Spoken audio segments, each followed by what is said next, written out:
Hello दोस्तों, नमस्कार। जैसे कि आप देख पा रहे हैं, आज हम बात करने वाले हैं यूपीपीएससी एई के मेंस एग्जाम की स्ट्रेटजी के बारे में।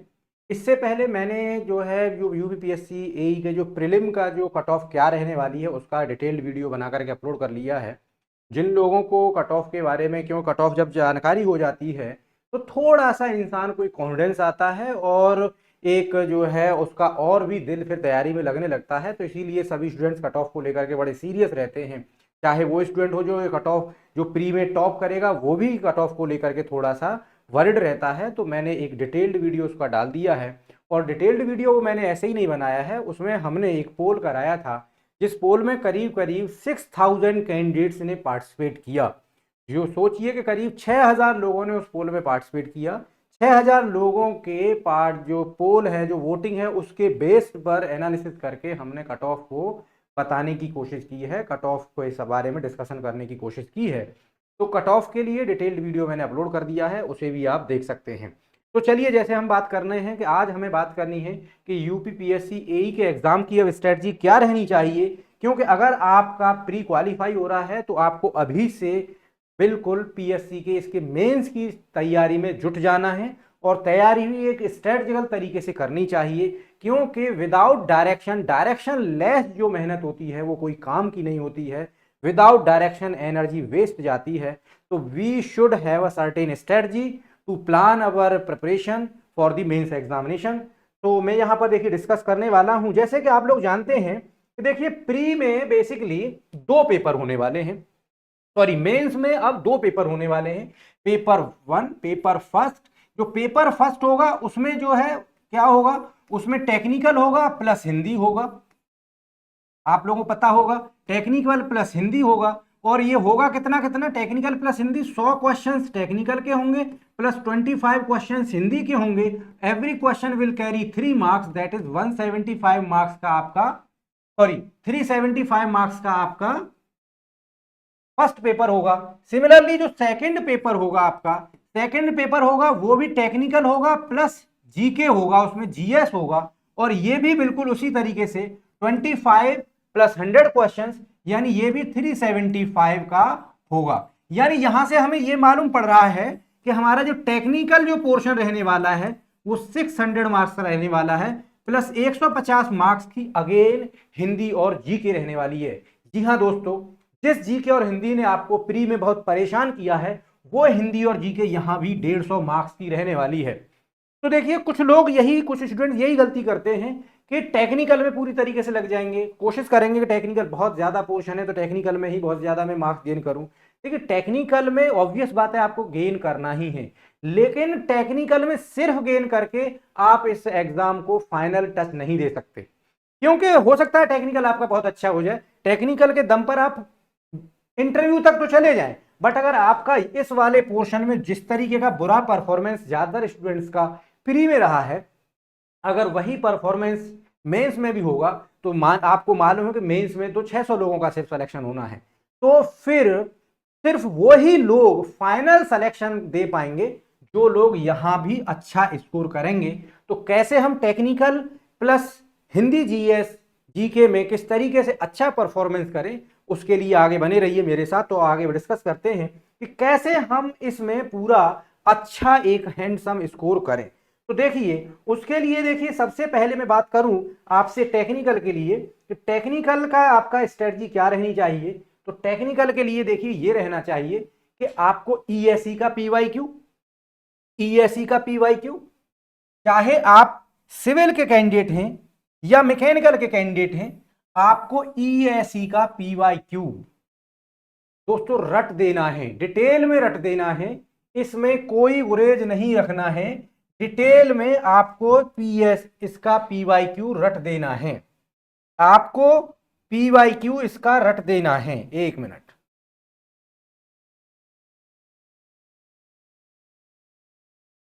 तो मैंने क्या कहा, ईएसई का जो पीवाई क्यू है वो एकदम से रट देना है, चाहे आप मैकेनिकल के कैंडिडेट हैं या सिविल के कैंडिडेट हैं। उसके बाद गेट का पीवाई क्यू। अब कुछ लोग गेट का पीवाई क्यू सुन करके ये कहेंगे कि साहब इस एग्जाम में 120 क्वेश्चन आने हैं और 125 क्वेश्चन पर पेपर, और हर पेपर सिर्फ 2 आवर्स का होगा। एक एक चीज ये भी है, ये 2.5 घंटे का पेपर होगा, हर पेपर 2.5 घंटे का होगा। 2.5 घंटे में फिर टेक्निकल को हम कैसे हैंडल करेंगे, ऑब्वियस बात है आपको टेक्निकल को हैंडल करना है, मैं आगे बताऊंगा वो कैसे हैंडल करना है। तो आपको गेट के पीवाईक्यू, एसएससी जेई के पीवाईक्यू, और देखिए जो लोग को आइडिया होगा उनको मालूम है कि इसरो साइंटिस्ट ग्रुप बी का एग्जाम कराता है, इसरो के पीवाईक्यू को रट देना है। मैं बात कर रहा हूं रटने की। अब देखिए रटने की स्ट्रेटजी क्या रहनी चाहिए। देखिए ईएससी के जो क्वेश्चंस होते हैं वो तो वही होते हैं 1 मार्क्स टाइप, वो तो 1 मार्क्स टाइप क्वेश्चंस होते हैं, उनको तो आपको करना ही है सॉल्व। उसके बाद में गेट में आपको स्ट्रेटजी थोड़ी सी चेंज करनी है, और इसरो में स्ट्रेटजी थोड़ी सी चेंज करनी है। इसरो में भी ज्यादातर जो क्वेश्चंस होते हैं वो 1 मार्क्स टाइप होते हैं, लेकिन कुछ क्वेश्चंस यहां पर ऐसे होते हैं, लॉन्ग क्वेश्चंस होते हैं, और खासकर न्यूमेरिकल्स जो होते हैं, खासकर न्यूमेरिकल्स इसरो के कौन से, इसरो के न्यूमेरिकल पोर्शन जो बड़े न्यूमेरिकल्स होते हैं उनको फोकस करना है। सिमिलरली गेट में एक तो 1 मार्क्स के क्वेश्चन होते हैं, उनको तो आप सॉल्व कर ही लेंगे मैनुअली, बट जो गेट में 2 मार्क्स के क्वेश्चन होते हैं, 2 मार्क्स के क्वेश्चन यानी जो गेट के 2 मार्क्स से न्यूमेरिकल हैं, गेट के 2 मार्क्स के न्यूमेरिकल प्लस इसरो के न्यूमेरिकल्स, इसरो के न्यूमेरिकल्स, जी हां दोस्तों इसरो के न्यूमेरिकल्स जो बिना कैलसी के सॉल्व नहीं हो सकते हैं, आपको उनको ही ज्यादा फोकस करना है गेट से।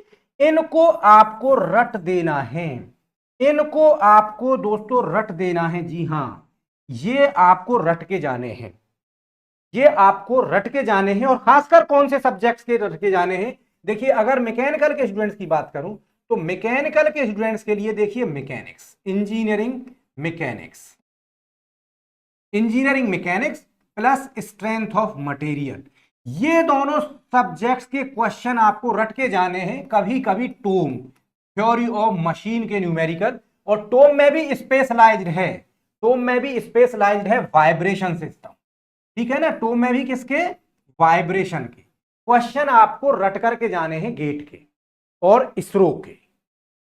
गेट इसरो के 2 मार्क्स क्वेश्चन जो न्यूमेरिकल्स हैं, क्योंकि वहां सॉल्व करने का टाइम नहीं होगा, आपको गेट के, मैकेनिक्स के, सोम के, टोम के, वाइब्रेशन के क्वेश्चन रट करके जाना है। जी हां आपको इनके आंसर्स रटे होने चाहिए। क्यों, क्योंकि जैसे मैंने कहा करीब करीब देखिए दोनों पेपर्स में 10-10 क्वेश्चंस न्यूमेरिकल आते हैं, बड़े न्यूमेरिकल, दोनों ही पेपरों में बड़े न्यूमेरिकल्स आते हैं, और उनमें से ज्यादातर चांसेस होता है कि वो रिपीट होते हैं गेट या इसरो से। जो न्यूमेरिकल्स का जो पास्ट ट्रेंड रहा है वो कहां से रिपीट होते हैं, गेट से या इसरो से। आपको कम से कम इन 10-10 में से 6-6 न्यूमेरिकल्स अगर सॉल्व नहीं करेंगे तो आप बहुत पीछे रह जाएंगे, ठीक है ना। तो आपको ये रट के जाने हैं। सिमिलरली अगर मैं सिविल इंजीनियरिंग के स्टूडेंट्स की बात करूं तो सिविल इंजीनियरिंग में भी देखिए एक सोम, गेट से इसके क्वेश्चंस बड़े आते हैं, रिपीटेड क्वेश्चंस आते हैं।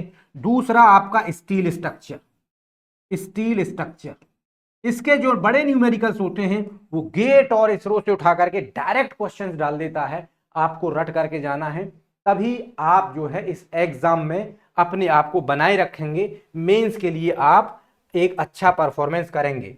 अब बात करते हैं हम, बात करते हैं हिंदी और जीके की, हिंदी और जीके की, हिंदी और जीके की, हिंदी जीएस की। तो देखिए आप लोगों को मालूम है कि दोनों के ही 25 क्वेश्चंस यहां पर रहेंगे, यानी टोटल 150 मार्क्स का आपका इसका पोर्शन रहने वाला है, 150 मार्क्स का पोर्शन रहने वाला है। इसमें आपको देखिए पहले मैं जीके की बात करूं, जीके में देखिए मेनली 4 पोर्शंस होते हैं जहां से क्वेश्चंस आते हैं। वैसे तो 3 ही पार्ट हैं, पॉलिटी, ज्योग्राफी और हिस्ट्री, बट मैं फिर भी 4 पार्ट में से डिवाइड करता हूं। वो कौन कौन से हैं, वो है आपका पॉलिटी, नंबर 1 पर पॉलिटी, दूसरा है आपका करंट अफेयर्स, और तीसरा है आपका हिस्ट्री, तीसरा है आपका हिस्ट्री, और चौथा है आपका ज्योग्राफी। तो देखिए ये 4 पोर्शन हैं। देखिए सबसे पहले आपने देखा होगा पॉलिटी के 5 से 6 क्वेश्चंस रहते हैं, एकदम फिक्स है। पॉलिटी का सिलेबस कन्फाइंड है, बहुत बड़ा सिलेबस नहीं है, कन्फाइंड है, कॉन्स्टिट्यूशन से बेस्ड क्वेश्चन होते हैं।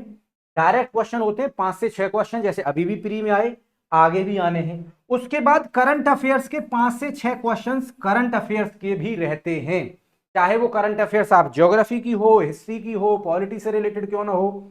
उसके बाद हिस्ट्री और ज्योग्राफी। अब देखिए जो कोर हिस्ट्री और ज्योग्राफी ये बड़ा बहुत वास्ट सिलेबस है, खासकर हिस्ट्री का सिलेबस बहुत वास्ट है। ज्योग्राफी में फिर भी आप कुछ बेसिक चीजें पढ़ करके जा सकते हैं, बट हिस्ट्री का सिलेबस बहुत वास्ट है। हिस्ट्री को कवर करने के चक्कर में आप पीछे दूसरी चीजों पर फिर अपना जो पकड़ है उसको लूज करने लगेंगे। तो मेरी स्ट्रेटजी यही रहेगी आपको कि आप पॉलिटी को कवर करिए, आप करंट अफेयर्स के कवर करिए, तो आप कम से कम 10 क्वेश्चंस में कुछ करने की कैपेसिटी में, कैपेबिलिटी में यहां पर होंगे। उसके साथ साथ मेन फोकस फिर आपका होना चाहिए इस हिंदी पर। जी हाँ दोस्तों, कुछ लोग अभी जैसे प्री में परफॉर्म करके आए हैं, हिंदी में आप लोगों को मालूम होगा परफॉर्मेंस बहुत बुरा है। प्री तो आप हिंदी और जीके में बुरा परफॉर्म करके क्वालिफाई कर जाएंगे, लेकिन मेंस में आपको बुरा परफॉर्म नहीं करना है, क्योंकि सिर्फ 600 लोगों का सिलेक्शन होना है। आप हो सकता है कि इंटरव्यू तक भी चले जाएं, बट इंटरव्यू के बाद तक जाने के लिए आपको यहां परफॉर्मेंस करना है, और खासकर हिंदी में परफॉर्मेंस आपको गुड भी नहीं, एक्सीलेंट परफॉर्मेंस करनी ही होगी। हिंदी में आपकी परफॉर्मेंस एक्सीलेंट होनी है। हिंदी में आपका टारगेट 20+ मार्क्स की स्ट्रेटजी होनी चाहिए, जो पॉसिबल है। ये मैं हवा में नहीं कह रहा हूं, हिंदी में 20+ मार्क्स की जो आपकी पॉसिबिलिटी है, यानी हिंदी को आपको डेली कम से कम 2 घंटे, आप डेली के 2 आवर्स डेली के अगर अभी से देना शुरू कर देंगे, ये स्ट्रेटजी बना लेंगे 2 + 2 आवर्स दोनों को, तो आप आसानी से हिंदी में 20+ स्कोर करके चले जाएंगे। यानी आपकी स्ट्रेटजी होनी चाहिए हिंदी प्लस जीके में 30+ की स्ट्रेटजी, हिंदी प्लस जीके में 30+ की स्ट्रेटजी आपकी होनी चाहिए, तभी आप मेंस में क्वालिफाई करेंगे और इसको फाइनल एग्जाम तक लेकर के जा सकते हैं। जी हाँ दोस्तों, कैसा लगा डिस्कशन प्लीज कमेंट करके जरूर बताएं। और पर्सनलाइज गाइडेंस के लिए हमने एक अपना व्हाट्सएप ग्रुप बना दिया है, हम लिंक जो है कमेंट में दे देंगे। जो लोग उसमें जुड़ना चाह रहे हैं अपनी क्वेरीज उसमें शेयर कर सकते हैं, हम वक्त वक्त पर आपको पर्सनलाइज्ड गाइडेंस भी देंगे, जो सब कुछ फ्री ऑफ कॉस्ट होगा। Thank you very much.